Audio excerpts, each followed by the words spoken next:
Nós lemos a Ilíada e a Odisseia. Então, Homero se torna a base da civilização grega. O que significa que todos os gregos educados memorizam a Ilíada e a Odisseia. As pessoas não leem agora, neste momento. Elas falam e ouvem na frente de uma audiência. E então Homero se torna basicamente a infraestrutura da visão de mundo mental deles.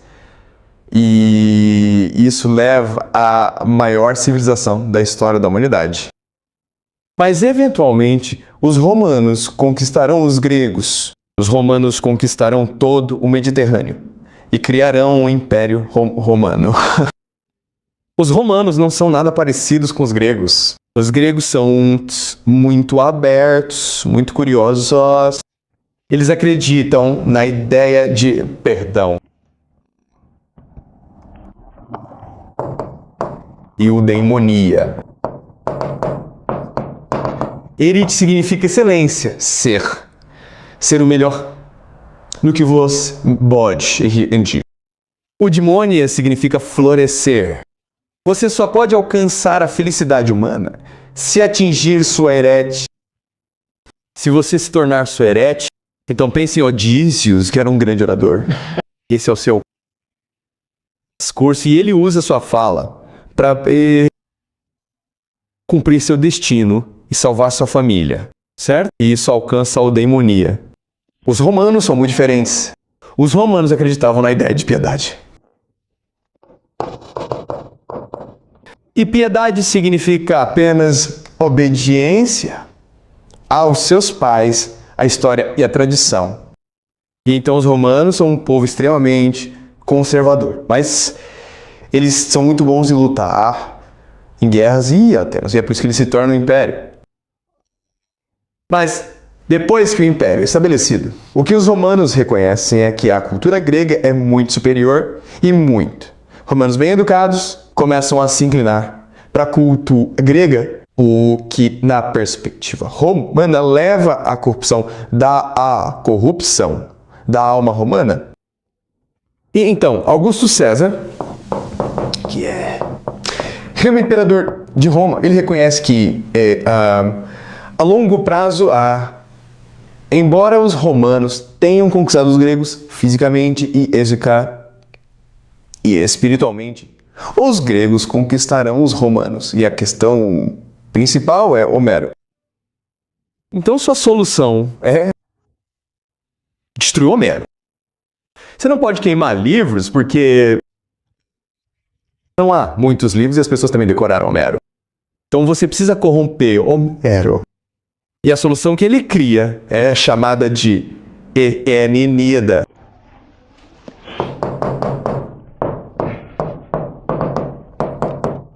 E podemos considerar a Ilíada como anti-Homero, ou a inversão de Homero.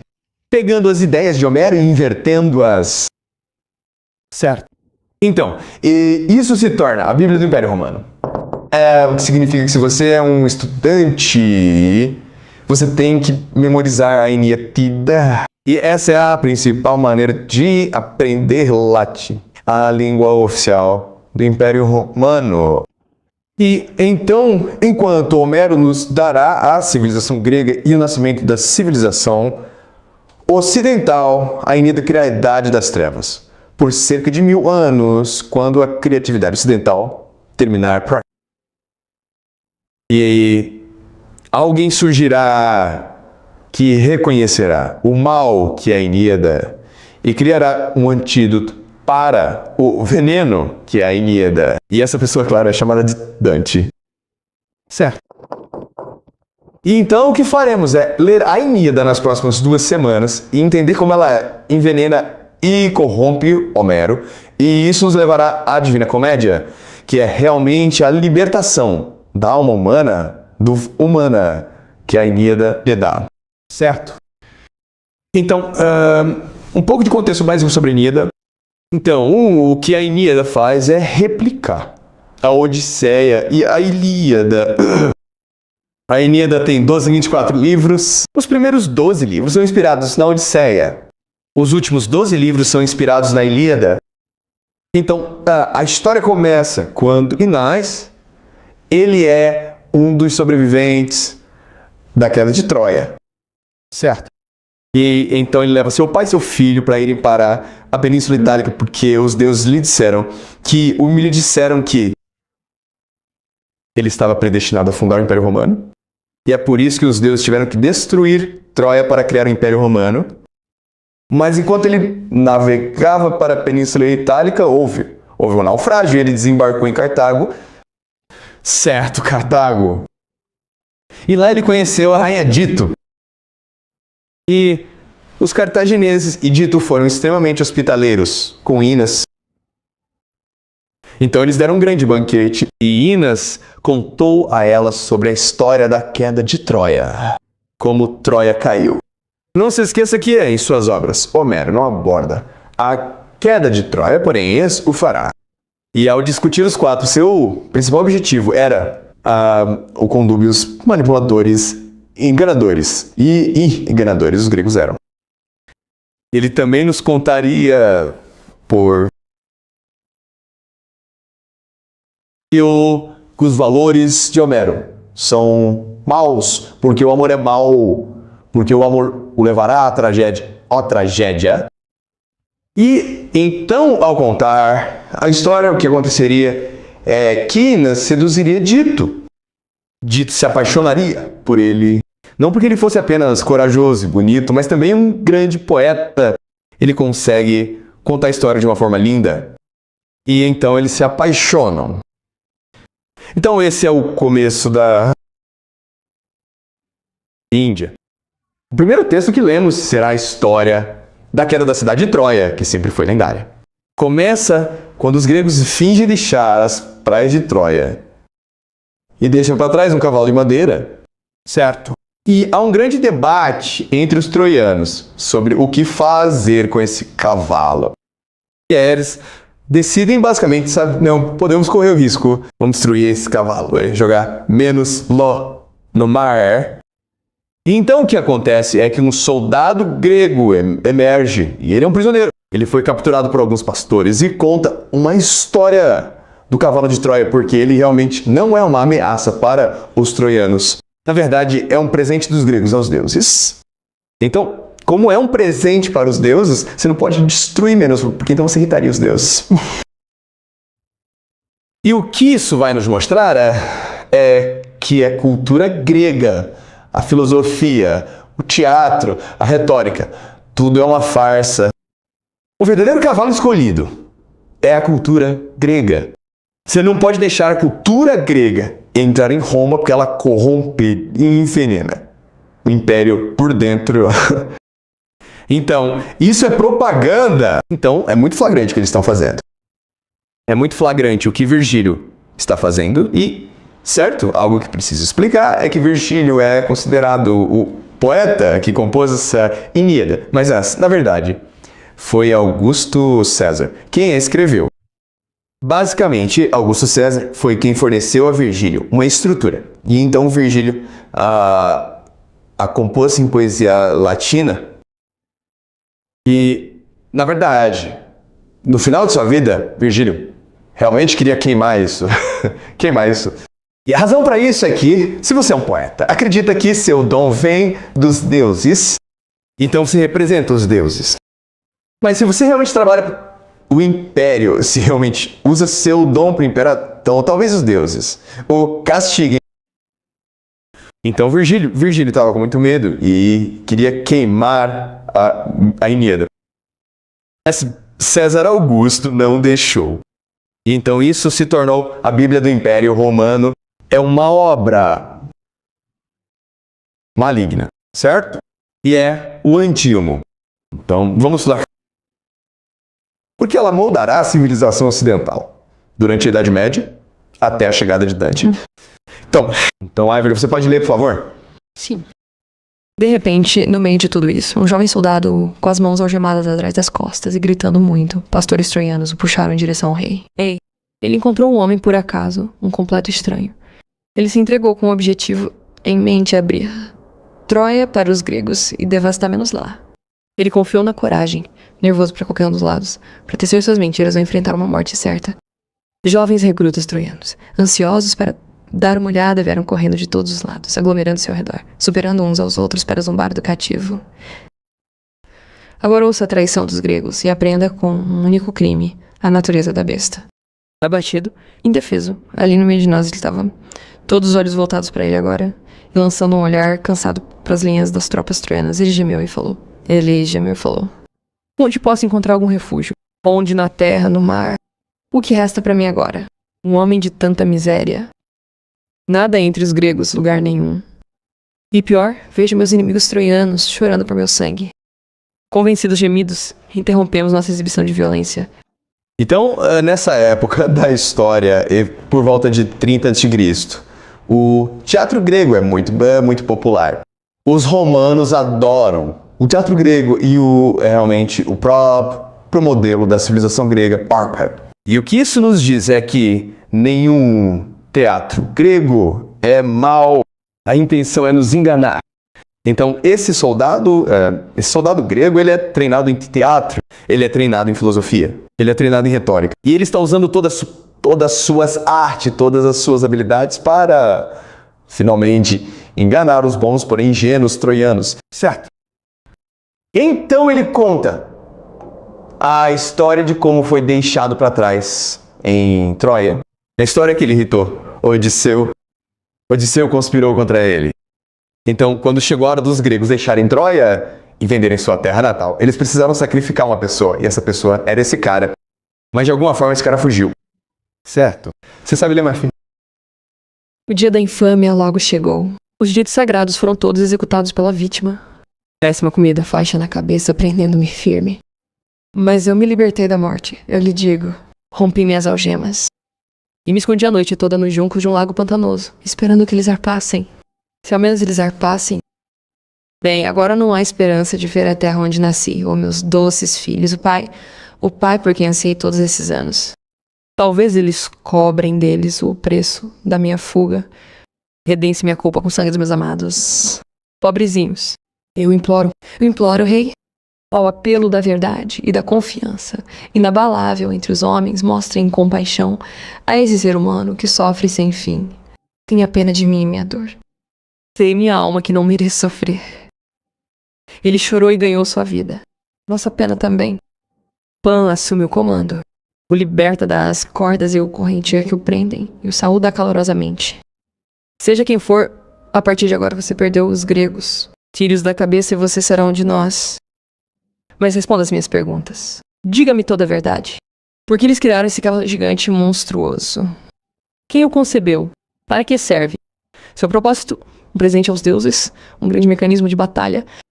Certo, então, novamente, isso nos lembra onde Priam, o rei dos troianos, é conhecido por ser uma pessoa muito magnolenta, benevolente, aberta. Mas isso levará à ruína de Troia. Então, lembre-se de que na Ilíada é por causa da generosidade de Priam, sua capacidade de perdoar. O Aquiles, que leva a grande amizade entre Priam e Aquiles. Certo. E novamente, Virgílio está tentando reverter isso. E está tentando nos mostrar que não. Você acha que a generosidade levará à bondade. Não, a generosidade levará ao mal. Você vê com Priam muito confiante, muito generoso. Então ele, deste soldado grego, então permite que os troianos tragam o cavalo para Troia. E à noite, os soldados gregos escapam do cavalo, os gregos estão correndo para matar, troianos estão correndo para matar todos. Certo. E Ínaes ouve essa matança e tenta salvar o máximo de pessoas que consegue. E seu primeiro pensamento? Onde está meu rei? Como salvar meu rei? Então, enquanto os gregos levam a cidade, matando o máximo de pessoas que conseguem, Ínaes corre para salvar seu rei Príamo. Então, você consegue ler, Marfim? Talvez você se pergunte como Pan encontrou seu fim. Quando viu sua cidade invadida e tomada, seus portões destruídos, o inimigo, acampado em seu palácio, morrendo. O velho veste sua armadura há muito tempo sem uso. Ele a coloca em volta dos ombros, tremendo de idade, e tudo em vão amar sua espada inútil ao quadril. E então parte para o meio da batalha, para encontrar sua morte. No coração da casa, um amplo altar permanece, nu sob disfarce. Um antigo louro curvado sobre o santuário, abraçando nossos deuses domésticos sob sua sombra. Aqui, reunidos no altar, Hakuba e sua filha estão amontoados, jogados de cabeça para baixo como pombas por uma tempestade negra, agarrando-se vão as figuras de seus deuses. Vendo Pan enfeitada com os braços que ele usava quando jovem. Você tá louco? Ele grita. Pobre marido, o que o impele a amarrar essa espada agora? Para onde tá correndo? Tarde demais para tal defesa, tal ajuda. Nem mesmo para mim, nem para meu próprio Heitor. Se ele viesse ao resgate. Agora vem até mim, Pan. Este altar nos protegerá a todos, ou então você morrerá conosco. Com aquelas guerras, o atraindo para ela abriu um lugar para o velho ao lado do santuário sagrado. Ok, vamos continuar. De repente, olha, um filho de padres acaba de escapar do massacre nas mãos de Pyrrhus Samiri. Ok, então Pyrrhus é um filho de Aquiles, certo? Então esta é uma reescrita do final da Ilíada, onde pai e Aquiles têm uma grande batalha emocional, onde eles se perdoam, e o amor de Priam por Heitor e o amor de Aquiles por seu pai unificam suas almas. Certo? Essa será uma reescrita dessa batalha. Então Aquiles está morto e agora seu filho está tentando matar Priam. Continue. Vem correndo através de lanças e através de combatentes inimigos, fugindo pelas longas arcadas e corredores desertos. Gravemente ferido, Pyrrhus está em seus calcanhares uma arma pronta para matar Menuslo. Prestes a agarrar Menuslo, prestes a atravessar Menuslo, e pressionando, Políetes alcança seus pais. E desmaia, vomitando seus pais, desmaia. Certo? Novamente, esta é uma reescrita da Ilíada, onde agora Políetes se torna Heitor, certo? Certo? Porque lembre-se de que Aquiles mata Heitor nos portões de Troia, e Priam está nas muralhas assistindo a isso, e então Aquiles comete um crime de guerra, basicamente amarrando Heitor em sua carruagem, e então arrastando Heitor por todas as muralhas da cidade. Ok, então esta é uma releitura daquela cena. Ok, continue. Naquele PM, preso nas garras da morte, sem conter suas palavras, sua raiva. Ele chora. Você e seus crimes cruéis. Se qualquer poder em ele recua diante da ultraje, em que os deuses o recompensem por todo o seu trabalho imprudente. Conceda-lhe os agradecimentos. A rica recompensa você. A rica recompensa que você ganhou. Você me fez ver a morte do meu filho com meus próprios olhos. Profanaste a visão do pai com o sangue vital de um filho. Você diz que é Aquiles o filho? Você mente. Aquiles nunca tratou seu inimigo com preempo. Então, ele honrou um direito de suprimento. Ele abençoou a traição da minha confiança. Ele restaurou o cadáver sem sangue do Mectário para o enterro. Um segurana mandou-me de volta à terra. Então, novamente, ele está nos lembrando do final da Ilíada, onde, nesta grande guerra, a paz e o amor chegam ao universo com a Eris, ou quando Aquiles e Priam conseguem se tornar amigos. Certo? E ele está dizendo a seu pai que você destruiu o legado de seu pai. Você destruiu a amizade entre nós. Certo. Tudo bem, continuando. Com isso e com toda a sua força, o velho arremessa uma lança, mas agora impotente demais para furar, o apenas roça o escudo de bronze de Pyrrhus, que bloqueia seu caminho, e se agarra ali, o membro pendurado do chefe, tudo por nada. Pyrrhus grita de volta. Bem, então desça um mensageiro para meu pai, filho de Pelos. Conte a ele sobre meu trabalho cruel. Como Neoblimus degrada seu pai. Newtomos é, na verdade, outro nome para piratas. É a mesma pessoa. Continue. Degrade o nome de seu pai. Não se esqueça de morrer agora. Dito isso, ele arrasta o velho direto para o altar, tremendo, deslizando por manchas do sangue de seu filho e torcendo seus cabelos com a mão esquerda, sua mão direita, brandindo sua espada, um brilho de aço. Um brilho de aço. Ele enterra sua colina profundamente no flanco do rei. Tal foi o destino de Pé de Pum, sua morte, sua lei na terra.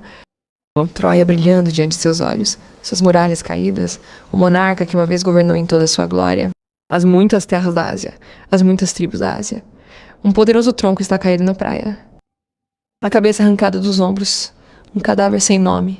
Então, essa diferença entre os gregos e os romanos, certo? Os gregos são um povo muito culto. Eles gostam de ir ao teatro e assistir a uma tragédia e chorar juntos para rejuvenescer seu senso de humanidade, certo? Essa era a cultura grega. Os romanos vão ao Coliseu e assistem a lutas de gladiadores, certo? Eles gostam de sangue, eles gostam de violência. Então a Ilíada é uma poesia extremamente violenta. Na verdade, você pode dizer que pornográfica na violência, que retrata. E os romanos adoram isso, porque são um povo sanguinolento. Certo?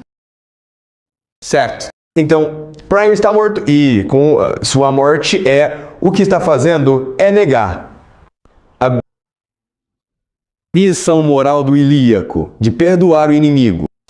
Então, os romanos leram isso, lembram de ler o ditado. Meu Deus, eu estava errado em pensar que Priam foi heróico ao perdoar Aquiles. O que eu realmente deveria pensando é que velho tolo merece morrer por pensar que seu inimigo deve ser perdoado, por pensar que seu inimigo tem uma boa alma. Certo? Então, novamente, isso está negando a Ilíada. Na verdade, está envenenando e corrompendo a Ilíada.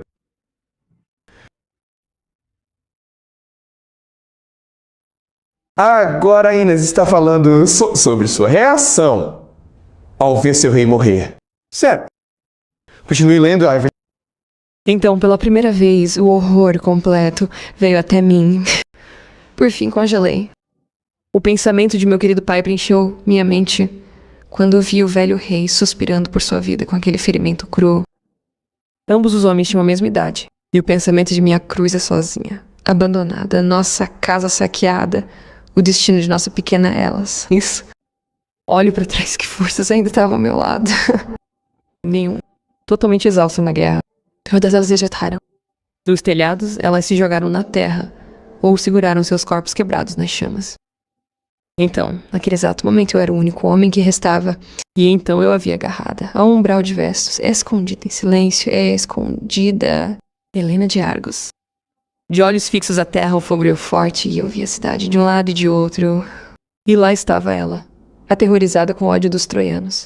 Agora Troia estava dominada, aterrorizada com a vingança dos gregos, com a fúria de seu marido abandonado. É aquela fúria universal, uma maldição para Troia, sua terra natal. E aqui estava ela, a espreita esquelética, uma coisa de repugnância encolhida no altar nervário. Helena acendeu o fogo dentro da minha alma, minha raiva em chamas para vingar nosso país caído, Hackford, pagar Helena de volta crime por crime. Então, Inas está vendo sua civilização inteira ser destruída. E ele sabe que sua família também será destruída. E ele fica surpreso. Ele fica paralisado por sua raiva, seu ódio e seu medo. E então ele vê Helena e pensa, culpa é dela. Ok, é por isso que estamos destruindo uma civilização por causa dessa prostituta. Ok, e isso está nos dizendo qual é a lição disso, que o amor é uma fonte do mal no mundo. O amor é uma fonte do mal neste mundo. Lá. Lembre-se da Odisseia. Qual é a principal lição da Odisseia? O amor é a força redentora do mundo. Certo? Se você está despedaçado como pessoa, é o amor que o levará para casa e curará como pessoa. E o que Eníada está dizendo é que o amor é o que destrói a civilização. O amor é o que o corrompe. O amor é o que o leva para o inferno. Então ele quer matar Helena, como vingança pela destruição de Troia. Mas então o que acontece é que a mãe de Nídia, Vênus, então Vênus, sua mãe aparece diante dele e diz, não, você não pode fazer isso. Você tem que ir pra salvar sua esposa e seu filho. Então Inas vai para casa e o que ele faz é salvo. Ele pega a sua família e os leva para o navio para escapar de Troia. Mas enquanto eles estão correndo pelas ruas de Troia, o que Inas faz é colocar seu pai nas costas. E ele segura seu filho pequeno, Ilas.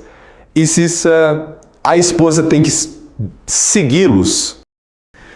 Então essa é uma prioridade romana. A pessoa mais importante na família é o patriarca, o pai. Então é o filho que herda. E a esposa é apenas alguém que segue. Mas o trabalho dela é servir em vez de ser igual no relacionamento. E isso novamente é muito diferente da Odisseia, onde de muitas maneiras Penélope e Aldes são iguais um ao outro.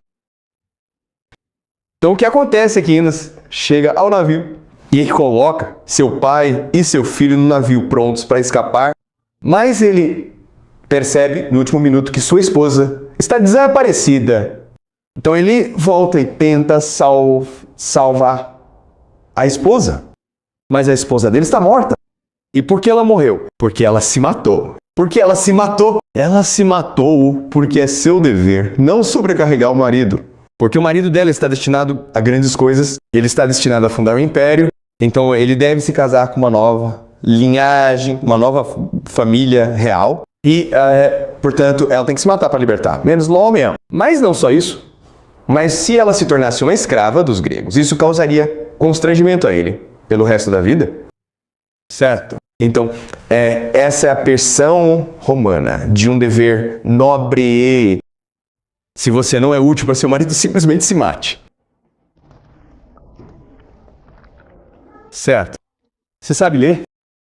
Creusa. Nada. Nenhuma resposta. E de novo. Cusa. Então, correr sem rumo de casa em casa, não vi ninguém. De repente, bem diante dos meus olhos, vi seu fantasma abatido. A sombra do meu próprio cruzeiro. Maior que a vida que eu conhecia tão bem. Eu congelei, meus pelos arrepiados, a voz embargada na garganta, e minha esposa falou para aliviar minha angústia. Meu caro marido, por que tanta ansiedade em se entregar a tais voos loucos de tristeza? Não foi sem a vontade dos deuses que essas coisas aconteceram. Mas os deuses proíbem que você leve Cusa com você, presos juntos de Troia. O rei de lábios olímpicos não permitirá isso. Um longo exílio é seu destino. As vastas planícies do mar são suas para arar quando você chegar à terra hispânica, onde o rio Lídio flui, com uma marcha suave através de campos ricos e lamacentos, uma terra de pessoas saudáveis. Lá, grande alegria, o reino são seus para reivindicar, e a rainha para fazer-se esposa. Dissipe suas lágrimas por Carusa, quem você amava. Jamais contemplarei o orgulho alto e poderoso de seus palácios, os sereianos, os delópios, ou irei como escrava para alguma matrona grega. Não eu, filha de Dardano, que sou a esposa do filho de Vênus. A grande mãe de Deus me detém nestas praias. E agora, adeus. Guarde com carinho o filho que guardinamos. Nós amamos juntos. Novamente, isso é muito diferente da Odisseia. Onde a Odisseia é realmente sobre uma jornada de duas pessoas, Penélope e Odisseu, para se encontrarem novamente, porque o amor é a maior força do universo, certo? O amor é o que compele os dois a se reunirem e a se encontrarem em meio a todo o caos que os cerca. Na Eneade, a ideia é que o amor é o inferno. Então, o que é o céu? Certo? Se o amor é o inferno, o que é o céu? O céu é piedade. Piedade significa apenas a profecia dos deuses são, certo? É a vontade dos deuses que Troia seja destruída para que Roma possa ser criada. É uma profecia dos deuses que será aquele que liderará os troianos para fundar esta Roma. E, portanto, o que é bom, o que é divino, é a obediência a esta profecia. Então, um longo exílio é seu destino. O rei do Alto Olimpo não permitirá que Zeus, certo? Ou Júpiter exige isso de nós. Se Júpiter exige que nos sacrifiquemos em alto, então devemos fazer menos logo, certo? E então, isso inverte a Odisseia, onde os deuses querem que Penélope e Odisseu se reúnam mas os deuses querem isso e se separam. Tudo bem. Certo. Então, aos olhos, isso não parece tão influente. Mas a realidade é que... E lembre-se, isso se torna a base da civilização romana. E o que é a civilização? Mais um conjunto de valores. Um conjunto de ideias que o guiam em sua vida. E o que está fazendo é inverter Homero, envenenando e corrompendo Homero. Tudo bem. Alguma pessoal? Certo. Então continuaremos na próxima semana. Certo.